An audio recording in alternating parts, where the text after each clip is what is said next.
పంతులు గారు ఇవిగోండి.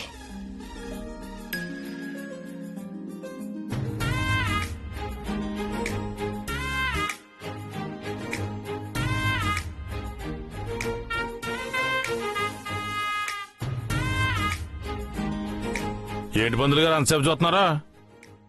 ఏం లేదండి, వచ్చే 2-3 రోజుల్లో ఫంక్షన్ పెట్టుకోవచ్చు. కాకపోతే మీ అనుమానం ఏంటి పంతులు గారు? ఏం లేదమ్మా, జాతకాలని నేను ఒకసారి క్షుణ్ణంగా పరిశీలించిన తర్వాత ముహూర్తం పెడతాను. మీరైతే ఏర్పాట్లు చేసుకోండి. వస్తానండి. వస్తానమ్మా.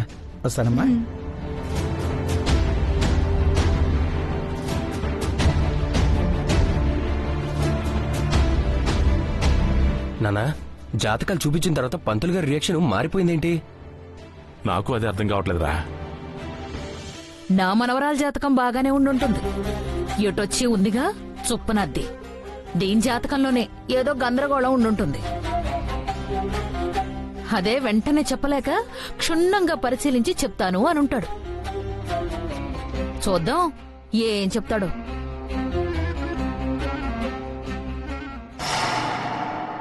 నమస్కారం అమ్మా. నమస్కారం అండి.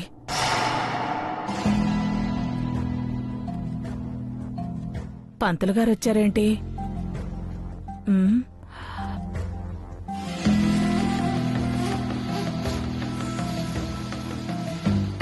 పిన్ని ఏంటి ఇలా వచ్చావు? నా కూతురింటికి నా ఇష్టం వచ్చినప్పుడు వస్తాను. ఏ రాకూడదా? నిన్ను అడ్డగించే శక్తి మా ఊరి గ్రామదేవతకే లేదమ్మా. మానవ మాత్రురాలు గీతంకే ఉంటదే. టైంకొచ్చారు వదిన గారు. నేను రావడం లేట్ అవచ్చేమో కాని ఎప్పుడు టైంకే వస్తాను. అది సరే కాని పంతులొచ్చాడేంటి? పెద్దనాన్న మాకు ఓణీ ఫంక్షన్ చేస్తున్నాడమ్మమ్మా. ఓణీ ఫంక్షనా? అవును పిన్ని, ఆయన చేయాలనుకుంటున్నారు. అందుకే ముహూర్తం పెట్టించడానికి పంతులు గారిని పిలిపించారు. అసరే గాని నువ్వు ఒక్కదానివే వచ్చావేంటి పిన్ని? ఒకదాన్ని కాక మీ బాబాయ్ని కూడా ఎంటేసుకుని రావాలా ఏంటి? బాబాయ్ని కాదు, ప్రియని తీసుకురాలేదేంటా అని. ప్రియనా? ప్రియని నేను తీసుకురావడం ఏంటి? ఏ అంత పట్టింపు వచ్చింది ఆవిడ గారికి? అలాంటప్పుడు మిమ్మల్ని మాత్రం ఇక్కడికి పంపడం దేనికో? ఫోన్ చేసినప్పుడు ఇలాగే అర్థం లేకుండా మాట్లాడావు. నువ్వొక్కడవే అనుకుంటే ఇప్పుడు వీళ్లు కూడా అలాగే మాట్లాడుతున్నారు. ఇంతకీ ప్రియా ఎక్కడా? ప్రియ మీ ఇంటికి వచ్చింది కదమ్మా. మా ఇంటికి రావడం ఏంటి?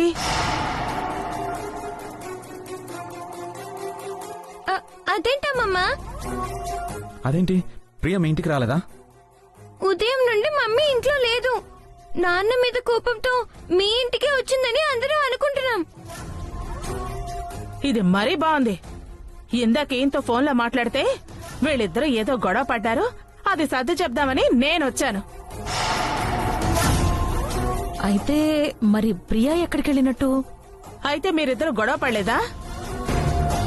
మాట్లాడవేంటయ్యా? అసలు ఏం జరిగింది? ప్రియా కారణంగా ఇంట్లో చిన్నపాటి భూకంపం వచ్చింది.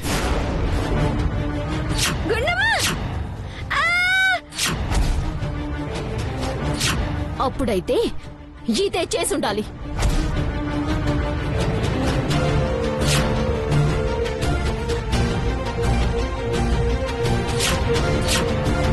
కనపడుతుంది కాబట్టి మాట్లాడుతున్నాను.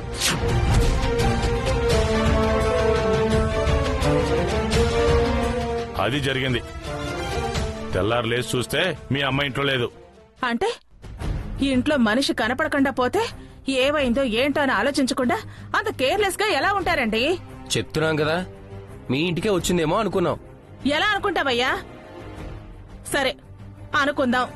అసలు అది నిజమో కాదో, మా ఇంటికి వచ్చిందో లేదో అని ఒకసారి ఫోన్ చేసి కనుక్కోవచ్చుగా. తానంటే కుర్రాడు, ఏదో పంతల్లో నేనెందుకు ఫోన్ చేయాలి అనుకున్నాడు. ఇంత వయసు వచ్చింది, ఇంటికి పెద్దవయ్యుండి మీ బుద్ధేమైంది? పిన్ని, మామయ్య గారిని అంటారేంటి? కరెక్టే, అనాల్సింది ఆయన్ని కాదు నిన్ను అనాలి. మా అమ్మేం చేసింది?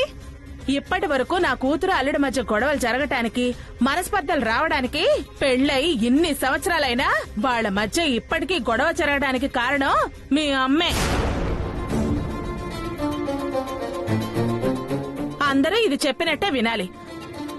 అందరూ దీని చెప్పు చేతల్లోనే ఉండాలి అనుకుంటుంది. అది నా కూతురికి నచ్చదు. అందుకే నా కూతురంటే దీనికి నచ్చదు. నీ కూతురు కావాలని గొడవ పెట్టుకుని ఇంట్లోంచి వెళ్ళిపోతే మధ్యలో ఆ పిల్లంటావేంటమ్మా? ఆ గొడవ పెట్టుకుని వెళ్లిపోయింది. ప్రతి ఒక్కరూ నా కూతుర్ని తప్పు పట్టేవాళ్లే. అసలు నా కూతురు ఏమైందో, ఎక్కడికి వెళ్లిపోయిందో. ఏదో పెద్దింటోళ్ళని, ఈ ఊళ్ళో పెద్ద కుటుంబం అని నమ్మి నా కూతుర్ని ఇంటికి పంపించాను.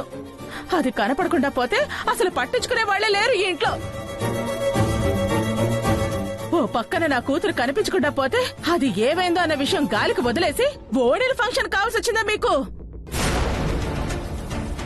ఈయన గారి మాటల్ని విని ఇంటిల్లి పాది దానికి తందానా అంటాం. సిగ్గుండాలి. ఏయ్, ఏంటి ఇష్టం వచ్చినట్లు మాట్లాడుతున్నావు? ఇందులో నా కొడుకు తప్పే ఉంది. అయినా నీ కూతురు కనపడకపోతే వాళ్ళు చూసుకోవాలి, మాకేంటి సంబంధం? ఆహా, నా కూతురు కనిపించకపోతే నీకేంటి సంబంధం అంటావా? చాలా గొప్పగా మాట్లాడుతున్నావమ్మా. ఇప్పటి వరకు ప్రతి దానికి ప్రియా ప్రియా అంటూ నా కూతురు వెనకాలే తిరిగావు. నీకేమైనా చెయ్యాలి అంటే నా కూతురు కావాలి. నీకేదైనా సలహా కావాలనుకుంటే నా కూతురే కావాలి. కానీ దానికి ఏదైనా కష్టం వస్తే మాత్రం నీకు అక్కర్లేదా? అసలు మీరు మీ సోదరామాయణంతో నాకు పనిలేదు. ముందు నా కూతురు ఎక్కడికెళ్ళిందో, ఏమైపోయిందో తెలిసే వరకు, మళ్ళీ నా కూతురు ఈ ఇంట్లో అడుగు పెట్టేంత వరకు ఈ ఇంట్లో ఓణి ఫంక్షన్ కాదు కదా, ఏ ఫంక్షన్ జరగటానికి వీల్లేదు.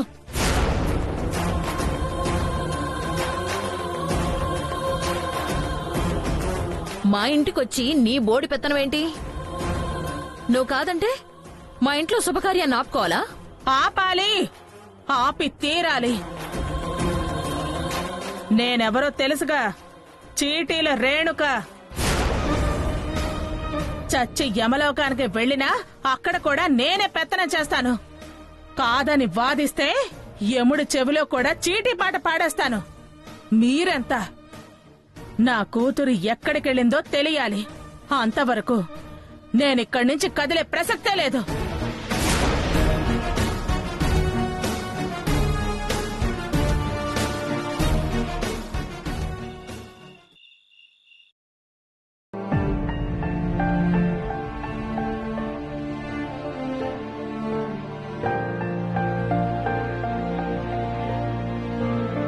ఏంటి నన్ను అలా ఉన్నావు? ఏంట్రా ప్రియ ఎలా చేసింది? ఎల్లుండో ఓణీల ఫంక్షన్ అనుకుంటున్నాం. ఈ టైంలో ఈ పిల్ల కనపడకుండా పోవడం. నాన్నా, దాని గురించి ఆలోచించుకో. ఓనీ ఫంక్షన్ యాజ్ ఇట్ ఈజ్ గా జరిపించేద్దాం. ప్రియ లేకుండా ఎలారా? వాళ్ళమ్ముందిగా. ఆవిడ అసలు ఒప్పుకోవడం లేదు కదరా. నా కూతురు కనిపించట్లేదు అని గొడవ పెట్టుకుంటుంది కదా. నాన్నా, ఏదో పైకి టెన్షన్ పడుతున్నట్టు మాట్లాడుతుందే గాని తన కూతురు ఒకరిని ఏడిపించే రకమే కాని ఏడ్చే రకం కాదని ఆవిడికి మాత్రం తెలీదా ఏంటి? మీ అత్త అడ్డుపడుతుందని కాదు గాని మనం అంతా ఓకే అనుకున్నా గీతమ్మ మాత్రం ప్రియ లేకుండా ఈ ఫంక్షన్ చేయడానికి ఒప్పుకోదురా. తనకు అందరూ కావాలి. అయితే వదినే నేను ఒప్పిస్తాను. ఆ? ఆ, చూడు. ఏం చేయబోతున్నాడు వీడు?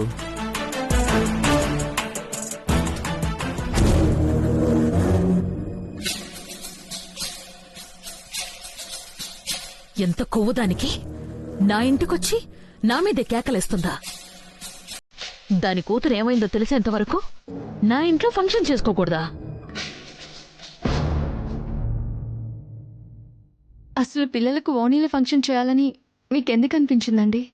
ఇన్ని రోజులు నువ్వు దాన్ని దగ్గరికి తీసుకుంటూ ఉంటే నీ మీద నేను కోప్పడేవాడిని.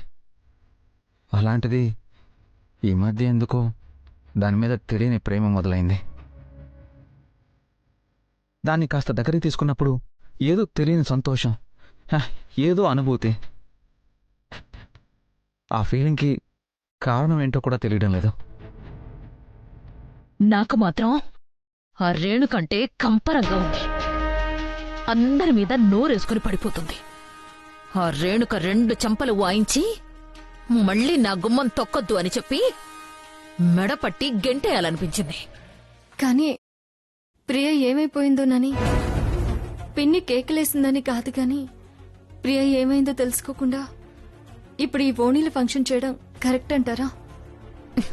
ఖచ్చితంగా కరెక్టే. అదేవత్తి, మనం శుభకార్యాలు చేసుకోవడానికి వీల్లేదు అని చెప్పడానికి గీత, ప్రియా ఎలాంటి మనిషి మనకు తెలుసు కదా.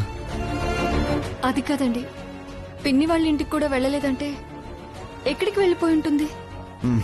నువ్వేం కంగారు పడకు, తను బానే ఉంటుంది. నాకు తెలిసి నీ మీద లేనిపో నిందలు వేసి అందరి ముందు తల వంచుకునే పరిస్థితి తెచ్చుకుంది. ఇప్పుడు అందరూ తన్ని చులకన చేసి మాట్లాడతారని భయపడి అందరిలోనూ తన మీద ఒక అటెన్షన్ క్రియేట్ చేయాలని, తన కోసం అందరూ టెన్షన్ పడేలా చెయ్యాలని తను ఇలా వెళ్ళిపోయి ఉంటుంది. 4 రోజులు తను కనబడకుండా వెళ్ళిపోతే శివకి తన మీద కోపం పోతుంది కదా. తను ఏమైపోయిందన్న టెన్షన్ మొదలవుతుంది. ఆ తర్వాత తిరిగి ఎంట్రీ ఇస్తే తన మీద ఎవరో కోపడరని ఈ ప్లాన్ వేసి ఉంటుంది. ఎవరెవరి ప్లాన్లు ఏమైనా కాని, ఎవరి నిర్ణయాలేమైనా కాని, ఆ ప్రియ లేకపోతే నేను బతకలేనట్టు మాట్లాడింది. అదస్సలు నచ్చడం లేదు. అది లేకపోతే నేను ఉండలేనంట. ప్రతిదానికి దాని సలహాలే తీసుకుంటానంట. ఈ ప్రియ దొంగ మొహంది. ఆంటీకి అన్నీ నేనేనని వాళ్ళమ్మ దగ్గర డబ్బాలు కొట్టుంటుంది. అందుకే ఆవిడగారు అలా మాట్లాడింది. కానీ పిన్ని సంగతి మీకు తెలిసిందే కదా, ఖచ్చితంగా ఆవిడ ఒప్పుకోదు. ఈ నాగేశ్వరి ఫిక్స్ అయ్యాక అది ఒప్పుకునేదేంటి? ఈ విషయంలో ఎవరికి భయపడొద్దు, ఎవరి గురించి ఆలోచించొద్దు. రామ్గడికి చెప్పాలి. ఎట్టి పరిస్థితుల్లోనూ ఓణీల ఫంక్షన్ చేసి తీరాలి.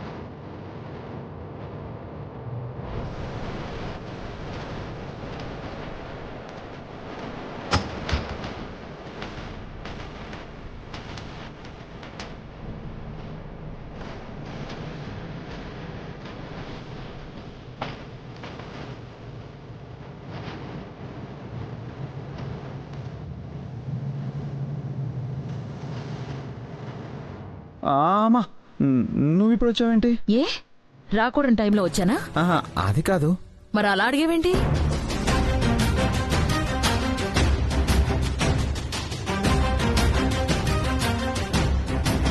సడన్ గా ఈవిడొచ్చిందేంటి? ఒకవేళ నన్ను ఇక్కడ చూస్తే మేమిద్దరం ఒకటైపోయామన్న విషయం అత్తయ్యకి అర్థమైపోతుంది. మళ్ళీ మా ఇద్దరి మధ్య గొడవలు పెట్టడానికి ట్రై చేస్తుంది. భగవంతుడా కాపాడు తండ్రి. ఏంట్రా టెన్షన్ పడుతున్నావు? టెన్షనా? టెన్షన్ దేనికమ్మా? ఏం లేదే. మరి చెమట్లెందుకు పడుతున్నాయి? ఏం లేదు. అమ్మా, ఇంతకీ ఏ పని మీద వచ్చావు? వీడి వాలకం ఏదో తేడాగా ఉందే. పనంటే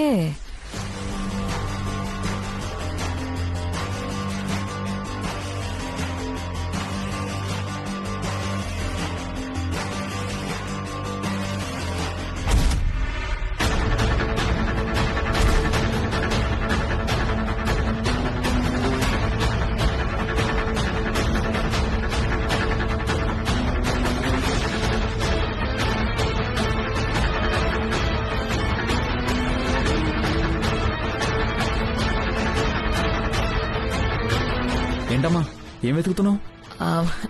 నీ రూమ్ లో అన్ని కరెక్ట్ గా ఉన్నాయా లేదా అని. అయ్యి బాబోయ్, ఇవిడికేదో అనుమానం వచ్చేసినట్టుంది. త్వరగా పంపించాలి. అన్నీ కరెక్ట్ గానే ఉన్నాయమ్మా. ఇక్కడెవరూ లేరే. గీత ఉందని నేను అనవసరంగా అనుమానపడ్డానా? అదే అయ్యుంటుందిలే. వీడు నా కొడుకు. ఒకవేళ అది గదిలోకొచ్చినా వీడెందుకు రానిస్తాడు? మా, నాతో ఏదైనా మాట్లాడాలా? అవునరా. దేని గురించి? అదే పిల్లల ఓణీల ఫంక్షన్ గురించి. పంతులు గారు ఎలాగూ 2 రోజుల్లో ముహూర్తాలు పెడతానన్నారు కదా, ఆయన పెట్టిన ముహూర్తానికే ఫంక్షన్ చేసేద్దాం.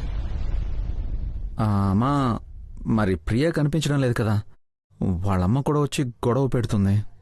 అదేవత్తురా గొడవ పెట్టడానికి? అసలు మన మీద ఆర్డర్లు వేసే అధికారం దానికెవరిచ్చారు? ఏదో కూతురు కనిపించడం లేదని తెలిసి ఆవేశంలో మాట్లాడుతుంది అని ఊరుకున్నాను. లేదంటే అక్కడే దాని చెంప పగలగొట్టేదాన్ని. అంతగా ప్రియ కనపడకుండా ఫంక్షన్ ఏంటి అనుకున్నా ఆ లోకేశ్వరికి ఫంక్షన్ చేసుకోవడం మానేసుకోమను. మన గుండమ్మకు మనం చేసేద్దాం. ఈ విషయం నీతో చెప్దామనే వచ్చాన్రా. ఇదిగో వాళ్లే కాదు, ముందు గీత నీతో ఏమైనా చెప్పినా దాని మాటలు అస్సలు పట్టించుకోవద్దు. గీత గీత నా దగ్గరికి ఎందుకు వస్తుంది? ఆ దానికి గుండమ్మ కంటే ఆ ప్రియ వాళ్ళ లోకేశ్వరి అంటేనే ప్రేమ ఎక్కువ కదా. ఆ ప్రియ దాన్ని ఎన్నిసార్లు చీయన్నా దానికి బుద్ధి రాదు కదా. ఎంతసేపు నా చెల్లెలు అని అంటుంది కదా. ఓణీల ఫంక్షన్ అంటూ చేస్తే ఇద్దరు పిల్లలకి ఒకేసారి చేద్దాం, లేదంటే ఆపేద్దామని వాళ్ల తరపున వకాల్తా పుచ్చుకొని మాట్లాడుతుంది. అవునా? అలా నా దగ్గరకు వచ్చి మాట్లాడితే వెంటనే ఆ గీతని లాగి గూబ్ మీద కొట్టమంటావా?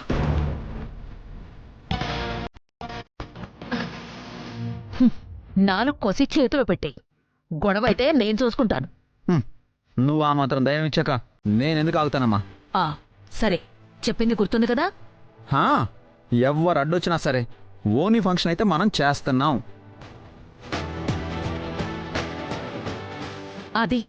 అదే మాట మీదుండు.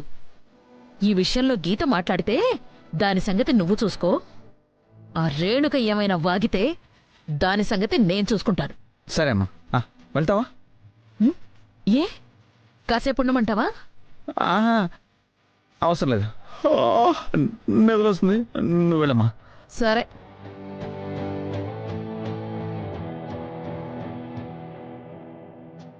ఏంటి నా చెంప పగలు కొడతారా? అంటే అది అమ్ముందని.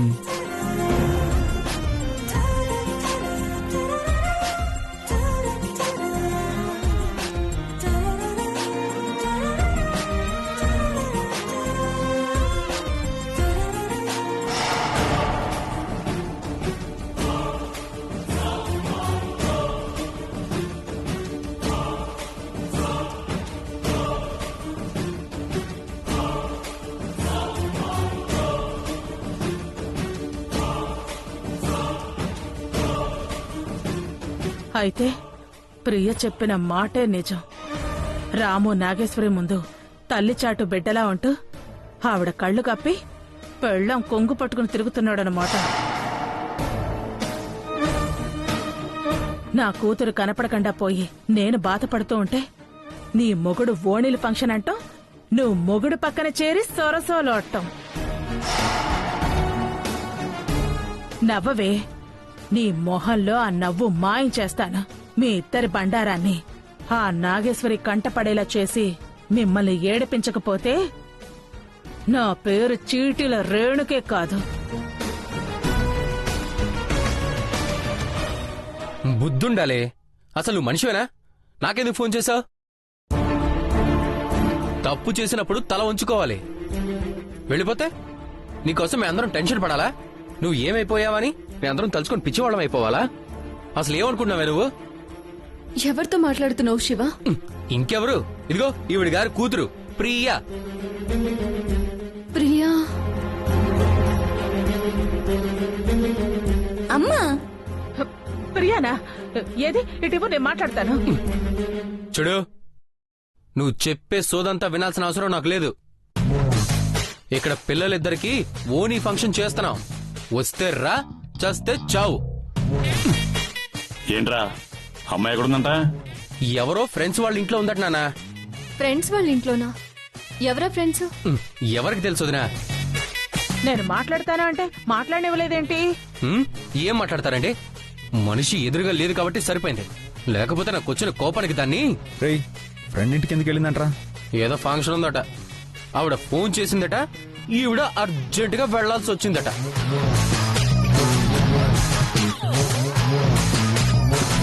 కట్టుకునేవాడికి చెప్పక్కర్లేదు, ఇంట్లో పెద్దవాళ్ళకి చెప్పక్కర్లేదు, అంతా దానిష్టమే. నా కూతురు కనబడకుండా పోయిందని ఓ రాద్ధాంతం చేశారు కదా. ఇదిగో ఇది మీ కూతురు గారి నిర్వాకం. మొగుడిగా నాకు బాధ్యత లేదు, పెద్దవారుగా మా నాన్నకు బాధ్యత లేదు, ఇంట్లో ఎవ్వరూ నా కూతుర్ని పట్టించుకోవట్లేదు అన్నారుగా. ఇదిగో మీ కూతురికి బాధ్యత ఉందా? ముందు మీ పెంపకాన్ని సరి చేసుకోండి, అప్పుడు అవతల వాళ్ళ గురించి మాట్లాడుతురు గాని. దానికి ఫ్రెండ్స్ అంటే చిన్నప్పటి నుంచి ఇష్టం. అందుకే వాళ్ళు పిలిచేసరికి ఆగలేక వెళ్ళుంటుంది. వెళ్ళేది చెప్పే ఆడవాళ్ళు కదా. అందరూ ఏమైపోయిందా అని ఎంత కంగారు పడ్డామో తెలుసా? ఇంట్లో వాళ్ళందరూ ఎంత టెన్షన్ పడ్డారు. మరైతే పిల్లల ఓణీల ఫంక్షన్ అంటే ఏమంది శివ? ఇంకేముంటుంది వదినా, ఫంక్షన్ కి ముందొచ్చి నేనేం చేయాలి, కరెక్ట్ గా ఫంక్షన్ టైంకి వస్తాను అంటుంది. అందుకే దానికి చెప్పడం అనవసరమని ఫోన్ కట్ చేశా. కూతురి ఓణి ఫంక్షన్ కి కన్నతల్లి లేకుండా ఉంటే ఎలా? ఆవిడ తల్లి మహాతల్లి మీరున్నారుగా. కూతురికి ఓని ఫంక్షన్ చేస్తున్నారు కాబట్టి తనే దగ్గరుండాలి అనే బుద్ధి దానికి ఉండాలి. అలాంటి దానికోసం అందరి సంతోషాన్ని ఎందుకు వదులుకోవాలి వదినా? ఇక ఎవరి గురించి ఆలోచించాల్సిన అవసరం గాని, ఒకరి కోసం ఆగాల్సిన అవసరం గాని ఏమీ లేదు. పంతులు గారు ఏ రోజు ముహూర్తం పెడితే ఆ రోజే ఓని ఫంక్షన్.